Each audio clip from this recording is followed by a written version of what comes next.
नमस्कार। क्या आप भी वास्तु दोष के कारण परेशान हैं? घर में पैसा आ रहा है लेकिन बचत नहीं हो पा रही है। बच्चे कुमार्ग की ओर ज़्यादा जा रहे हैं। घर में लगातार रोग बना हुआ है, यानी एक रोग ठीक होता है, तुरंत दूसरा रोग शुरू हो जाता है या कोई रोग ठीक होने का ही नाम नहीं ले रहा है या फिर घर में सुख शांति नहीं बनी रहती।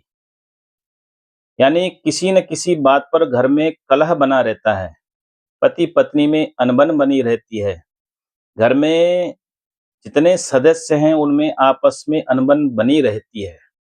आदि-आदि बहुत से कारण हैं जो वास्तु दोष के कारण हो जाते हैं। वास्तु दोष बहुत खतरनाक होता है। वास्तु दोष के कारण घर में नकारात्मक ऊर्जा बढ़ जाती है, सकारात्मक ऊर्जा खत्म हो जाती है। और जब नकारात्मक ऊर्जा जिस घर में बढ़ गई, तो वो घर जो है अशांत हो जाता है। उस घर की शांति खो जाती है। हर चीज़ जो है उल्टी होनी शुरू हो जाती है। आपने कोई पैसा रखा हुआ है, आपने विचार किया कि इस पैसे को मैं बचा के रखूँगा और इससे मैं मकान लूँगा या गाड़ी लूँगा या दुकान लूँगा या कोई अन्य कुछ अच्छे खर्चों के लिए आपने पैसा बचाया। लेकिन अचानक कोई ऐसा रोग-शोक हो गया कि वहाँ पर आपका वो पैसा चला गया और कोर्ट कचहरी के चक्कर बढ़ जाते हैं, बिना मतलब के केसों में उलझना पड़ता है। यानी जो वास्तु दोष है ये बहुत खतरनाक है। इसको अपने जीवन में भी हमने समझ लिया है, किताबी ज्ञान से भी समझा, लेकिन वास्तव में भी अपने जीवन में इसको अनुभव किया कि वास्तु दोष बड़ा खतरनाक होता है और बहुत से लोग इससे पीड़ित हैं। पहले गाँव खलियानों में क्या होता था कि कच्चे मकान बनते थे। वो कच्चे मकान गाय के गोबर से, गौमूत्र से लीपे जाते थे। गौमूत्र, गोबर, मिट्टी आदि से लीप करके उनको बनाया जाता था। तो जिस घर में गौमूत्र, गोबर का प्रयोग हो गया बनाने में या उसको लीपने में, तो उसका वास्तु दोष अपने आप खत्म हो जाता था। लेकिन अब सीमेंट के मकान हैं, लोहे कंक्रीट के मकान बन गए हैं और इसमें वास्तु दोष सबसे ज़्यादा होता है। यदि गलत दिशा में आपका किचन बन गया, गलत दिशा में आपका बाथरूम बन गया, तो ये वास्तु दोष का बड़ा कारण होता है। पहले एक बात और थी कि लोग बाहर शौच के लिए जाते थे या फिर शौचालय होता था तो आपके घर से बाहर होता था, वो आंगन में किसी कोने में शौचालय होता था। लेकिन अब फ्लैट सिस्टम है, फ्लैट सिस्टम में ऐसा कुछ नहीं है। किचन की, बाथरूम की एक दीवार होकर के और एक तरफ किचन है, एक तरफ लैट्रिन बाथरूम बनी गई है। तो इसके कारण जो है कई चीज़ें, समस्याएँ जीवन में उत्पन्न हो रही है। अब उसमें बड़ा ध्यान रखना पड़ता है कि किधर बाथरूम होना चाहिए, किधर किचन होना चाहिए, किधर आपका बेडरूम होना चाहिए, किस दिशा में आपका सिर होना चाहिए सोते समय। तो ये सब बातें ध्यान रखनी। अब लेकिन हर जगह हर व्यक्ति को ये पता नहीं है कि वास्तु दोष क्या होता है। उसकी जानकारी हर व्यक्ति को नहीं है। फ्लैट ले लिया है, मकान ले लिया है, लेकिन अब उसमें वास्तु दोष आ रहा है, माने ये परेशानी जो मैंने आपको गिनाई, ये परेशानी उसमें हो रही है, तो समझो कि इसका एक कारण वास्तु दोष भी हो सकता है। वास्तु दोष ही होगा ऐसे मैं नहीं कह रहा हूँ, कुछ अन्य कारण भी हो सकते हैं, जैसे पितृदोष हो गया या आपकी ग्रह दशाओं से संबंधित कोई चीज़ ऐसे चल रही है, लेकिन वास्तु दोष भी हो सकता है। अब वास्तु दोष है तो आपने यदि कोई फ्लैट लिया है तो उसको तोड़-फोड़ नहीं कर सकते उसमें। बिना तोड़-फोड़ के उसके वास्तु को कैसे सुधारें? या मकान बना दिया है, जड़ से लाखों रुपए उस मकान में लगा दिए हैं। अब पता लगा कि उसको गलत दिशा की तरफ हमने बना दिया है, तो अब उसको फिर तोड़ने में फिर लाखों रुपए और लगेंगे, कहाँ से लाएँगे लोग इतने रुपए? तो इसीलिए यदि हमने मकान बना दिया है, यदि हमने फ्लैट ले लिया है, और अब उसमें वास्तु दोष के कारण समस्याएँ उत्पन्न हो रही हैं। तो अब क्या करें? कोई ऐसा उपाय जो हम छोटे-मोटे उपाय करके उस वास्तु दोष को खत्म कर सकते हैं क्या? कई लोगों के प्रश्न होते हैं कि ऐसे कोई यदि समस्याएँ उत्पन्न हो रही हैं, वास्तु दोष घर में निकल रहा है, तो कैसे उसको दूर किया जाए? तो उसके लिए मैं छोटे-छोटे कुछ उपाय लेके आया हूँ आपके सामने शास्त्रों में वर्णित। आप यदि उनका सही तरीके से उपयोग करोगे, उन उपायों का सही तरीके से करते हो, तो निश्चित आपको जो है उसमें फल की प्राप्ति अवश्य होगी, शुभ फल की प्राप्ति। तो यदि आपके घर में वास्तु दोष है, आपने क्या करना है, किसी पुष्य नक्षत्र में या किसी अन्य शुभ दिन पर, जैसे पूर्णमासी हो गई, पुष्य नक्षत्र हो गया, एकादशी हो गई, ऐसे कोई शुभ मुहूर्त में आपने अपने गेट की दीवार पे, जो आप जहाँ से आप एंट्री करते हो घर में, मुख्य जो आपकी का दरवाजा है, उस दरवाजे के ऊपर दीवार पे या उसके दाहिनी तरफ आपने क्या करना है, 9 अंगुल का स्वस्तिक बनाना है, स्वस्तिक चिन्ह। वो कैसे बनाना है?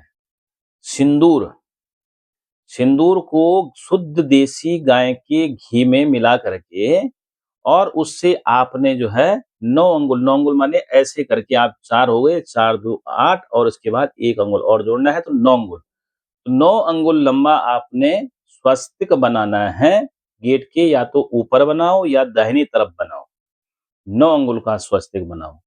या फिर जिस कमरे में आपको ज़्यादा नकारात्मक ऊर्जा लग रही है, किसी एक विशेष कमरे में आपको ज़्यादा नकारात्मक ऊर्जा महसूस होती है, तो उस कमरे की दीवार पे भी आप स्वस्तिक चिन्ह बना सकते हो 9 अंगुल का। दूसरा आपने क्या करना है, ये छोटे-छोटे उपाय हैं, आप चाहो तो एक कागज़ पेन लेकर के इन उपायों को आप नोट कर सकते हो। और आपके जीवन में यदि कोई ऐसी समस्या नहीं है, वो आपका वास्तु दोष नहीं भी है, तो भी आप ज्ञान के लिए इन चीज़ों को लिख सकते हो। कभी कोई आपको पूछ ले, आपके कोई मित्र, रिश्तेदार कोई यदि परेशान है तो आप बता सको। दूसरा उपाय क्या है, आपने शंख वादन करना है, शंख रखना चाहिए घर में और सुबह-शाम जब आप संध्या बंदन करते हो, धूप-दीप जलाते हो, उस समय आप शंख ध्वनि ज़रूर करें।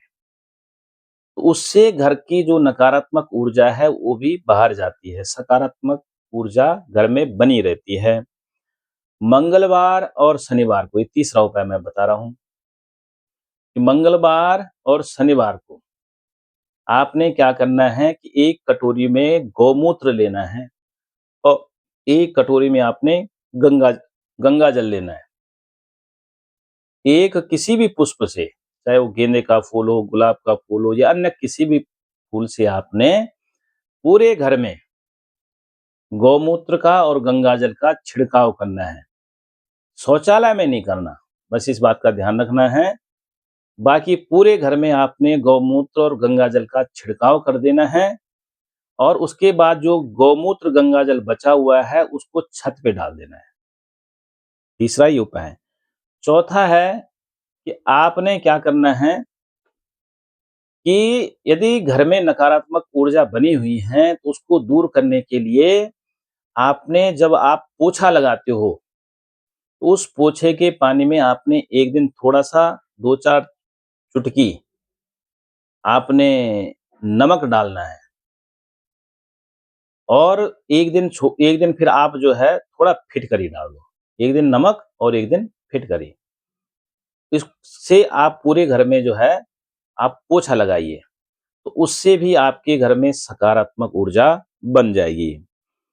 और 5वाँ उपाय आपने करना है, गूगल लाना है गूगल और उसकी धूप हर जगह मिल जाता है गूगल और गूगल ना मिले तो गूगल धूप मिल जाती है। उस धूप को आपने पहले अपने मंदिर में दिखाना है, एक हाथ में घंटी रख कर के घंटी बजाते हुए और कोई भी मंत्र आपको जो आता है, नहीं आता तो श्री राम, जय जय राम या हरे राम, हरे राम, हरे राम। कुछ भी आप मंत्र बोल करके भगवत नाम जपते हुए और पूरे घर में आपने वो धूप दिखानी है घंटी बजाते हुए। और एक अन्य उपाय है, छठा उपाय, आपने क्या करना है, कोई धातु का सूर्य, आजकल सूर्य बने-बुने मिलते हैं, तो धातु के कोई सूर्य बने हुए उसको अपने मुख्य दरवाजे पर आपने लटकाना है। जहाँ से आप घर में प्रवेश कर रहे हो, वहाँ पर आप उस सूर्य बनी हुई आकृति को आपने लटका देना है। ये रविवार को आप लटका सकते हो या किसी भी शुभ दिन पर आपने वहाँ पर सूर्य की आकृति को लगा देना है। और एक अन्य बात, यदि घर में नकारात्मक ऊर्जा है तो हमारे घर में जो हमने कलर कर रखे हैं, रंग कर रखे हैं, उससे भी ये इसका भी मायने रखता है कि कैसे कलर कर रखे हैं। नीला काला कलर ये राहु को ज्यादा आकर्षित करता है, शनि को ज्यादा आकर्षित करता है और नकारात्मक चीजों को ज्यादा वो आकर्षित करता है। तो यदि हमने ना नीला काला कलर, ये गाढ़ा कलर किसी दीवार पे कर रखा है, उसको हल्का करें।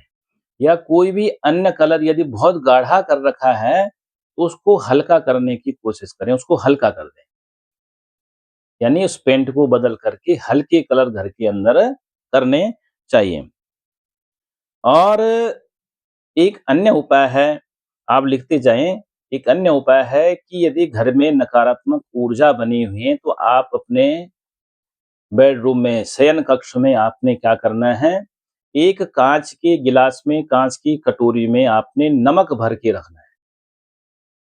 और नमक भर के किसी भी कोने में आप रख सकते हो या फिर जो है दक्षिण पश्चिम की जो दिशा है उस दिशा में आप नमक भर करके कटोरी में, कांच की कटोरी में रखें। और उस नमक को हर हफ्ते चेंज कर दें, उस नमक को फिर बाहर डाल दें कहीं और उस नमक को फिर अगले हफ्ते चेंज करके वहां पे रख दें, तो उससे भी नकारात्मक ऊर्जा से बचाव हो जाता है। और एक अन्य उपाय, आपके घर में बहुत ज्यादा नकारात्मक ऊर्जा बनी हुई है तो आप घर में सुंदरकांड का पाठ या रामचरितमानस का पाठ करवा सकते हैं या किसी विद्वान ब्राह्मण से आप दुर्गा सप्तशती सप्तशती का संपुट सहित ओम शर्बा बाधा विनिर्मुक्तो इस मंत्र का संपुट सहित पाठ करवाएं 3 दिन, तो उससे भी नकारात्मक ऊर्जा से आपका घर बच जाएगा। इससे जो है वास्तु दोष दूर हो जाएगा। और एक अन्य काम, जहां से भी आपके घर में हवा प्रवेश कर रही है, यानी जहां पे दरवाजे हैं, दरवाजे का मतलब जहां खिड़की है, आपका रोशनदान है, वहां पर आपने किसी बर्तन में फिटकरी रख देनी है। और इससे कहते हैं कि घर में जो नकारात्मक ऊर्जा आती है वह नहीं आ पाती। तो वहां पर उस जगह में आपने क्या रखनी है, फिटकरी किसी बर्तन में। अपने बाथरूम में आपने सेंधा नमक की डलिया रखनी है। वो कितने ग्राम की हो उसको कोई मतलब नहीं है, बस एक डलिया रख दो, उसको एक आध हफ्ते में उसको बाहर करके फिर नई डलिया रख दो अपने बाथरूम में। और घर के दरवाजे के सामने, खिड़की के सामने, रोशनदान के सामने आपने फिटकरी रख देनी है। तो ये एक अन्य उपाय है। और एक अन्य उपाय है कि मोर पंख, मोर पंख को आप अपने घर के मुख्य दरवाजे पर लगा सकते हो। वह क्या करना आपने, नीचे की तरफ नहीं करना, आपने खड़ा करना उसको, डंडी उसकी नीचे हो, पंख उसका ऊपर की तरफ। 2 पंख आप लगा सकते हो, एक बाईं साइड, एक दाहिनी तरफ मोर पंख लगा सकते हो। तो ये आपने ये छोटे-छोटे उपाय करने हैं। इनमें से कोई भी आप 1-2 उपाय कर सकते हो, ऐसा नहीं कि सारे ही करने हैं। इनमें से कोई भी आपको जो उपाय आपको सरलता से हो जाए, उस उपाय को आप कर सकते हो। जितने कर ज़्यादा कर सकते हो कर लो। तो इससे घर में जो है सकारात्मक ऊर्जा बनी रहेगी।